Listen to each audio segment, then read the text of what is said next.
Le premier épisode de Dune Prophétie est enfin sorti sur HBO Max. Alors si tu n'as pas encore vu cet épisode, je te suggère d'enregistrer cette vidéo pour la regarder plus tard. Et pour les autres, venez, on prend 5 minutes, on en discute un peu, parce que je pense qu'il y a quand même pas mal de trucs à dire. Bon alors, intrigue politique, familiale, contrôle de l'humanité, apocalypse, épices, vers géant. T'inquiète pas, je vais tout expliquer. Déjà, Dune Prophétie, c'est une adaptation du livre du fils de Frank Herbert, et ce livre s'appelle La communauté des sœurs. On est clairement sur un focus sur la sororité des Ben Gesserit.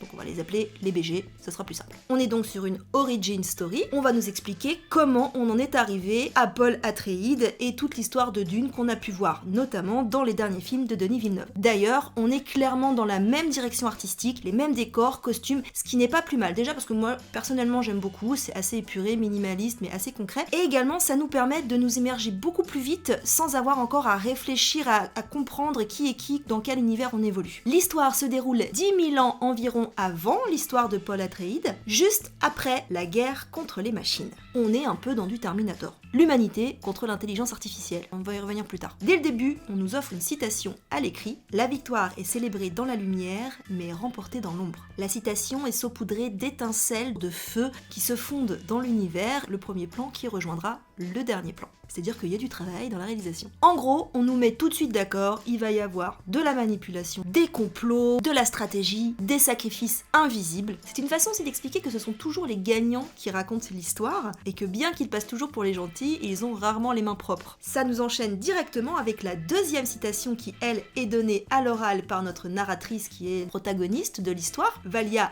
Harkonnen, laquelle renferme le plus de vérité, l'histoire ou la prophétie. Ça explore encore le passé consigné toujours par ceux qui ont gagné la guerre, par ceux qui racontent l'histoire et qui manipulent, qui cachent ce qui les arrange, contre l'avenir pressenti, qui peut être influencé par des croyances, des manipulations aussi. Parce qu'au final, une prophétie, elle n'est réelle qu'une fois qu'elle est réalisée. Mais est-ce que c'est la prophétie qui provoque la réalité ? Vous voyez ? Déjà, on n'a pas encore commencé la série, que ça fait réfléchir. Et c'est donc à ce moment qu'on découvre Valia qui nous raconte ce qui s'est passé avec la guerre contre les machines, l'intelligence artificielle, les machines pensantes qui ont une grande importance pour l'histoire de cette série. Dès le départ, elle nous dit que c'est les Atreides qui ont gagné la guerre, et donc c'est les gentils, et que les Harkonnen, eux, auraient fui la guerre parce que c'est des gros lâches, et que du coup ils sont déshonorés et ils ont été bannis. C'est les méchants. Mais selon Valia, c'est pas vraiment ça qui s'est passé. Donc elle s'est dit c'est quoi ? Ah ok, ben je me barre, je vais donc dans la communauté des BG. Et c'est là que commence vraiment la série. On est dans Dune, donc il ne faut pas oublier qu'on a toujours la planète Arrakis sur laquelle se trouve l'épice, qui est produite par le dieu vert, Chai-Hulud. Et cette épice, elle permet les voyages spatiaux, les visions prophétiques, la longévité de la vie. Bref, autant vous dire que c'est un trésor, donc c'est normal que toutes les grandes maisons veulent garder ce pouvoir. Et pour ça, on n'hésite pas à asservir les habitants de la planète qui sont les Fremen. Une fois que tu sais tout ça, normalement, tu devrais pouvoir suivre. Les Ben Gesserit, elles sont dirigées par la mère supérieure, Rakela. Et les BG, elles ont un plan. Parce qu'elles se disent que franchement, ceux qui dirigent le monde, c'est pas terrible. Donc ce qui serait bien, c'est que on les avise un petit peu. On leur donne un peu des conseils, tout ça. Mais le problème, c'est que les mecs, non seulement ils font ce qu'ils veulent, mais que souvent ils font un peu du caca. Donc, on va aller plus loin. On va pas juste les aviser, on va leur faire oui, t'as raison. Mais en fait, on va les manipuler. Ça va être notre petite marionnette. D'ailleurs, je trouve ça très amusant que leur langage secret, aux sœurs, elles stiment un peu. Quand on les voit discuter entre elles secrètement pendant que les deux zouaves sont en train de négocier leur petit contrat, on a vraiment l'impression qu'elles sont en train de manipuler leur marionnette. Et la mère supérieure, Rakela, elle va encore plus loin parce qu'elle se dit le mieux ce sera encore que l'une d'entre nous arrive un jour au pouvoir. Et elle va commencer à manipuler la génétique en manipulant le libre arbitre. À se prendre un peu pour Dieu. On est quand même un peu sur une secte. C'est toujours ceux qui se croient les plus dans la lumière qui font un peu de la merde. La série s'appelle Dune Prophétie, donc il va forcément y avoir beaucoup de prophéties.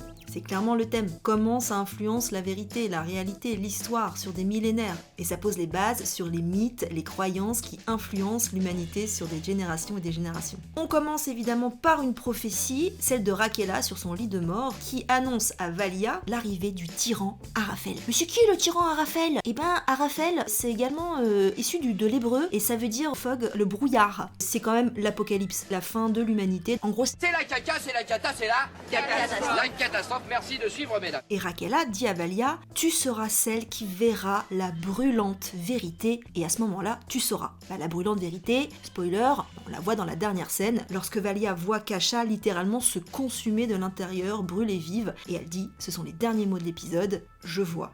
Mère je vois. Donc en gros, je suis dans la vérité, je dois continuer notre plan. Dans la vision de Rakela, on voit la chair brûlée, probablement celle de Kasha et de Pruitt, mais également deux lumières bleues comme des yeux, comme un regard perdu dans l'univers qui nous éclaire. Et il y a également un bruit un peu mécanique qu'on retrouve notamment aussi dans la vision de Kasha. Ce serait le tyran Arafel, ce mal absolu qui va rendre son jugement sacré sur l'humanité, et qui a un rapport avec les vers des sables, puisque dans la vision de Rakela, on voit aussi un ver engloutir des cités entières. Le tyran serait donc en rapport avec les vers et les pouvoirs de l'épice. Mais moi, il y a autre chose quand même qui me vient à partir de ça, c'est les deux lumières bleues, c'est quand même la même lumière bleue qu'on retrouve dans les machines, qui sont maintenant prohibées, qui sont tabous. Ce bruit mécanique rappelle celle des machines aussi. Donc est-ce que ces pouvoirs, est-ce que ces Arafel seraient en rapport avec les machines? On a donc l'arrivée d'un tyran, alors même que certains doutes sont en train de naître au cœur des BG, notamment avec Kasha, qui avec sa vision se met à douter de leur plan final. Est-ce qu'ils sont dans la bonne direction? Elle pose elle-même la question. Est-ce que en faisant tout ça, on ne serait pas en train de provoquer justement ce qu'on essaye d'éviter? Encore une fois, est-ce que les prophéties provoquent l'histoire? Ça m'amène à parler d'un personnage qui n'apparaît pas dans les livres, qui est celui de Desmond Hart, qui est un soldat qui vient de revenir d'Arrakis, de sa 12e mission, alors que la plupart des gens n'arrivent à en faire qu'une avant de mourir, et il revient miraculé, ressuscité même, après avoir été englouti dans une attaque qui n'aurait pas été faite par les Fremen comme on voudrait le laisser croire, mais par des gens plutôt au pouvoir. Et là, spoiler, Desmond, c'est lui qui va brûler l'héritier Pruitt et Kasha à distance. Alors, d'où lui vient ce pouvoir? Est-ce que c'est après avoir ressuscité? Est-ce que c'est un rapport avec le dieu du désert? Est-ce que c'est un rapport avec l'épice? Ou est-ce que c'est un rapport avec les machines? Puisque lui-même a quand même deux yeux bleus, comme les deux visions de Kasha et Rakela. Ce serait lui le tyran Arafel? Parce qu'ils ont quand même mis une lentille sur cet œil-là. Et comme il a une grosse cicatrice ici avec cet œil-là et qui se tient ici comme ça lorsqu'il fait brûler l'enfant, c'est horrible cette phrase, fait brûler l'enfant. Soit ce pouvoir vient de Dieu, soit il vient des machines, peut-être que les deux sont reliés, ça on ne sait pas, c'est la grande question. On le saura peut-être à la suite des épisodes. En tout cas c'est cool, moi ça m'a bien hypé parce que j'adore tout ce qui est complot, politique, tout ça. Ça me fait beaucoup penser à Game of Thrones, avec ses loyautés familiales, ses vengeances personnelles, ses abus de pouvoir, ses ambitions, la manipulation de masse. Ouais, c'est des thèmes qui me plaisent bien, tout ça. Moi j'ai très hâte de voir ce qui se passe, je suis vraiment accrochée à l'histoire et aux personnages, bien que je ne sois pas du tout spécialiste sur Dune. N'hésite pas à me corriger si j'ai dit des conneries ou à rajouter des détails, sans spoiler ceux qui n'ont pas lu les livres. Bref, il y a encore plein de choses que je pourrais dire sur cet épisode, parce qu'il y a beaucoup de détails, mais je vais pas trop vous noyer avec ça. Si t'as des questions concernant cet épisode ou s'il y a des trucs que t'as pas totalement pigé, n'hésite pas à me les poser en commentaire, et si je connais la réponse évidemment je te répondrai avec grand plaisir. Et tu peux me retrouver sur YouTube où je fais des grosses chroniques sur les séries, je vulgarise un petit peu la fiction, tout ça. Tu peux m'encourager, voilà, ça fait toujours plaisir. Et puis surtout, n'hésite pas à t'abonner, parce que c'est Choui qui sera contente. Hein, Choui? Tu seras contente? Moi, je serai contente. À bientôt sur Série, je suis rentrée. Allez, retourne scroller, va.